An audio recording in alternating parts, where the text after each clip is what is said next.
Ito yung mga nabili kong gulay sa tindahan sa tapat ng bahay. Wala pa kasing bunga yung mga tanim naming gulay sa likod bahay. Kaya bumili muna ako ng mga gagamitin para pansahog sa ulam. Ito yung sibuyas, isang tali, 5 piso. Sitaw, 10 piso. Talong, 5 pesos.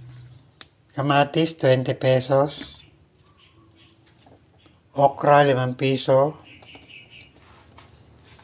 Sampalok, 5 piso. At yung kangkong, 10 piso.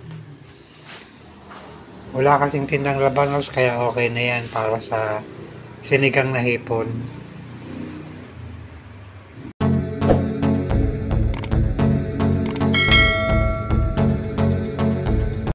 Welcome to my vlog.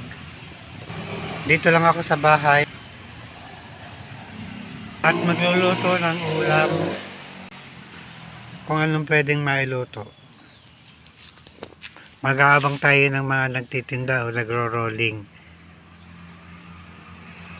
Ng mga nagro-rolling na panindang ulam. May nagro-rolling ng hipon, bumili ako. Ito yung nabili kong hipon. Malalaki naman. 250 ang bili ko sa kalahating kilo. Ito yung lulutuin ko ngayon ulam. Pananghalian. Lilinisan ko muna lahat. Kasabay na itong hipon na nabili ko kanina sa nagro-rolling.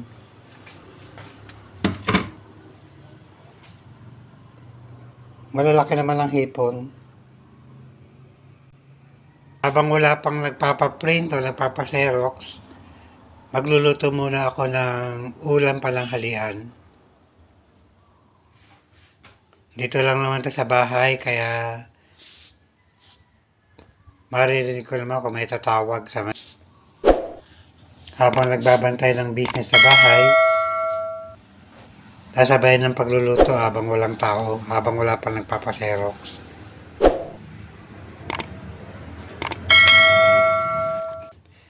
Nalinis at nahugasan ko na lahat ng mga sangkap ng aking recipe for today. Malinis na ang hipon, dahon ng kangkong, sili, sibuyas, kamatis, nagayat na, at ang mga ibang gulay, talong, okra at ang sitaw, kasama ng sampalok, sariwang bunga ng sampalok. Ready to cook na. Ayos na, pwede na magluto. Magluluto na ako ng sinigang na hipon. Unang gagawin, magpapakulo ng tubig.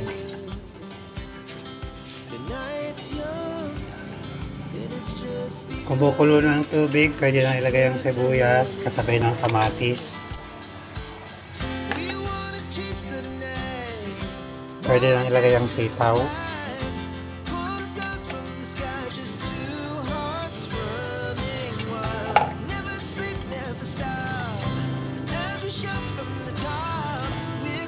Pakukuloyin lang na ilang minuto, tapos yung susunod na gulay na ang ilalagay. Kumukulo na, pwede nang ilagay ang talong.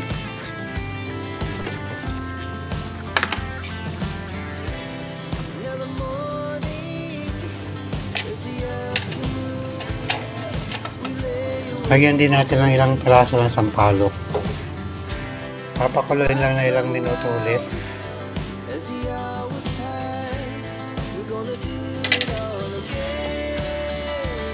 Ang okra ilalagay na rin natin.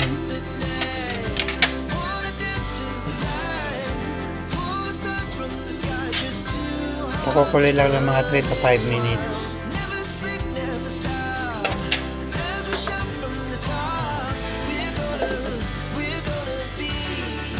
Pwede nang ilagay ang hipon.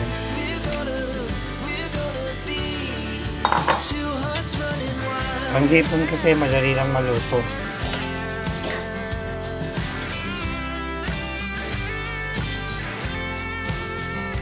Yun lang, mas malasa sa sabaw.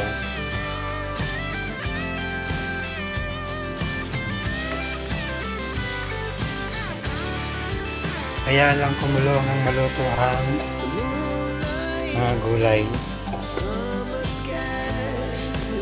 Pwede nang lagyan ng patis na ayon sa ating panlasa.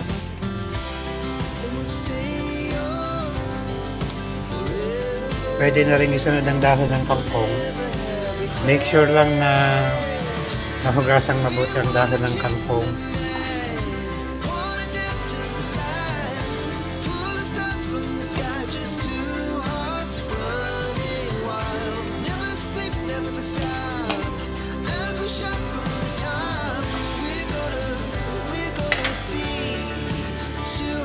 Takpan saglit.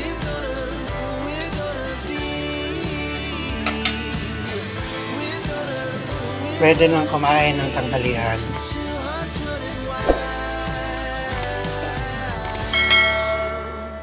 Till here. Thanks for watching.